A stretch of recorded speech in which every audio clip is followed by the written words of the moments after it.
Hello friends, എല്ലാവർക്കും പുതിയൊരു വീഡിയോയിലേക്ക് സ്വാഗതം. ഇന്നത്തെ കഥയിൽ ശ്യാമ അശ്വതി അയച്ച ലൊക്കേഷനിലേക്ക് എത്തുന്നുണ്ട്. അവിടെ ചെല്ലുമ്പോൾ ശ്യാമയ്ക്ക് വയറുവേദനിക്കുകയും തല കറങ്ങുകയൊക്കെ ചെയ്യുന്നുണ്ട്. ശ്യാമ അവിടെ നിൽക്കുമ്പോൾ തന്നെ ജയേഷും അവിടേക്ക് വരുന്നുണ്ട്. ജയേഷ് ആണെങ്കിൽ അശ്വതിയുടെ അടുത്തേക്ക് മുകളിലേക്ക് കയറി പോകുന്നു.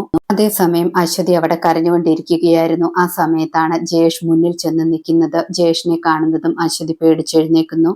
ജയേഷ് അശ്വതിയുടെ ദേഹത്ത് കൈവെക്കുന്നു. അതിനുശേഷം പറയുന്നുണ്ട്, നിന്നെ ഞാൻ ഇന്ന് വെറുതെ വിടത്തില്ല എന്നൊക്കെ. ജയേഷ് അശ്വതിയെ ഉപദ്രവിക്കാൻ ശ്രമിക്കുന്നു. അശ്വതിയാണെങ്കിൽ കൈ വിടുവിക്കാനൊക്കെ നോക്കുന്നുണ്ട്. പക്ഷെ പറ്റുന്നില്ല. അശ്വതി ബഹളം വെക്കുന്നു. പെട്ടെന്ന് അവിടേക്ക് അഖിൽ വരുന്നുണ്ട്. അഖിൽ ശ്യാമയെ കാണുന്നു. ശ്യാമ പറയുന്നുണ്ട്, അശ്വതി ചേച്ചി മുകളിലുണ്ട്, ജയേഷ് മുകളിലുണ്ടെന്ന് പറയുന്നു. രണ്ടുപേരും മുകളിലേക്ക് ചെല്ലുമ്പോൾ കാണുന്നത് അശ്വതിയെ ജയേഷ് ഉപദ്രവിക്കുന്നതാണ്. ജയേഷിനെ ആണെങ്കിൽ ഉടനെ തന്നെ അഖിൽ അടിക്കുന്നു.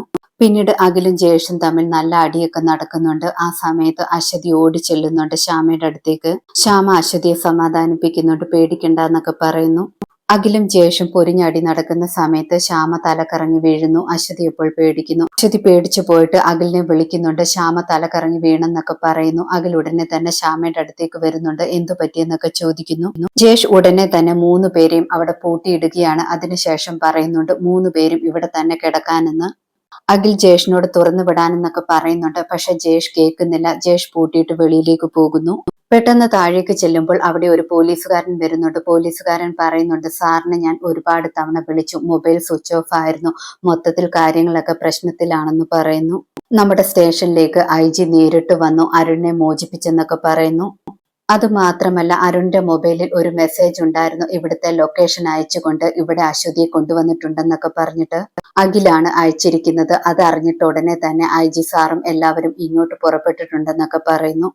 അയാൾ പറഞ്ഞു തീരും മുൻപ് തന്നെ IG സാറും വസുന്ധരാമയും അതുപോലെ ആനന്ദവർമ്മയും ശ്രീകുട്ടിയും എല്ലാം അവിടേക്ക് വരുന്നു. IG സാർ ജയേഷിനോട് മര്യാദയ്ക്ക് തുറക്കാനെന്നൊക്കെ പറയുന്നു. ജയേഷ് തുറന്നു കൊടുക്കുന്നു. അകത്ത് 3 പേരെയും കാണുമ്പോൾ എല്ലാവർക്കും ഷോക്ക് ആകുന്നുണ്ട്. എല്ലാവരെയും മോചിപ്പിക്കുന്നു. ശ്രീകുട്ടിക്ക് ഒരുപാട് സന്തോഷമാകുന്നു. ശ്രീകുട്ടി അമ്മയെ കെട്ടിപ്പിടിക്കുന്നു.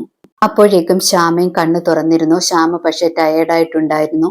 അരുണിനെ കാണുമ്പോൾ അശ്വതി ഒരുപാട് കരഞ്ഞുകൊണ്ട് അരുണിനെ കെട്ടിപ്പിടിക്കുന്നുണ്ട്. അരുണും അശ്വതിയെ ചേർത്ത് പിടിക്കുന്നുണ്ട്. രണ്ടുപേരും പരസ്പരം അങ്ങോട്ടും ഇങ്ങോട്ടും ആശ്വസിപ്പിക്കുന്നുണ്ട്. അത് കണ്ടിട്ട് ജയേഷിന് സഹിക്കുന്നില്ല. അത് മാത്രമല്ല, വസുന്ധരാമയും ആനന്ദവർമ്മയും അത് കണ്ടിട്ട് ഷോക്കാകുന്നു. ശ്രീകുട്ടിക്ക് മാത്രം ഒരുപാട് സന്തോഷമാകുന്നു. ശ്രീകുട്ടി അത് കണ്ടിട്ട് ചിരിച്ചുകൊണ്ട് നിൽക്കുകയാണ്. അരുണിന് പെട്ടെന്ന് പരിസരബോധം വരുന്നു. അരുണാണെങ്കിൽ അമ്മയും അച്ഛനെയും കാണുന്നു. അരുൺ ഉടനെ തന്നെ അശ്വതിയോട് പറയുന്നുണ്ട്, അമ്മയൊക്കെ നോക്കുന്നെന്ന്. അശ്വതി അപ്പോൾ ഉടനെ തന്നെ അരുണിന്റെ അടുത്ത് നിന്നും മാറുന്നു. IG ജയേഷിന് പണിഷ്മെന്റ് കൊടുക്കുന്നുണ്ട്. കുറച്ചു നാളത്തേക്ക് നിങ്ങൾ ജോലിയിൽ സസ്പെൻഷൻ ആയിരിക്കുമെന്നൊക്കെ പറയുന്നു.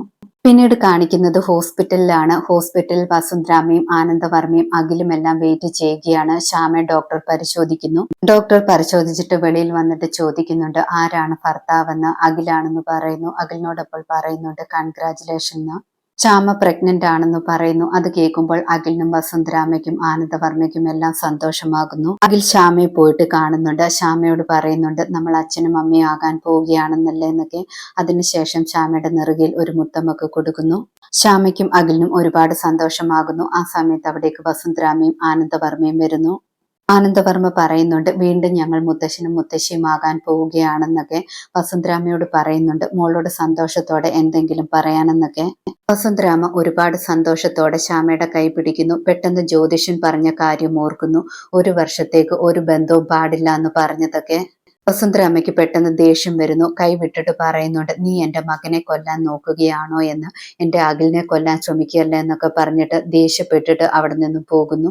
വസുന്ധരാമയുടെ പുറകെ ആനന്ദവർമ്മയും ചെല്ലുന്നുണ്ട്. അതേസമയം ശ്യാമയാണെങ്കിൽ സങ്കടപ്പെടുന്നു. അഖിൽ ആ സമയത്ത് പറയുന്നുണ്ട്, അമ്മയ്ക്ക് ഇപ്പൊ എന്തു പറ്റിയെന്ന് അറിയത്തില്ല, താൻ ഈ സമയത്ത് വേദനിക്കാനൊന്നും പാടില്ല, സന്തോഷമായിട്ടിരിക്കണം, ഞാൻ എപ്പോഴും തൻ്റെ കൂടെയില്ല, പിന്നെ താൻ എന്തിനാണ് വിഷമിക്കുന്നതെന്നൊക്കെ ചോദിക്കുന്നു. ഇന്നത്തെ കഥ ഇതോടെ അവസാനിക്കുന്നു. പുതിയൊരു കഥയുമായി വീണ്ടും കാണാം. താങ്ക്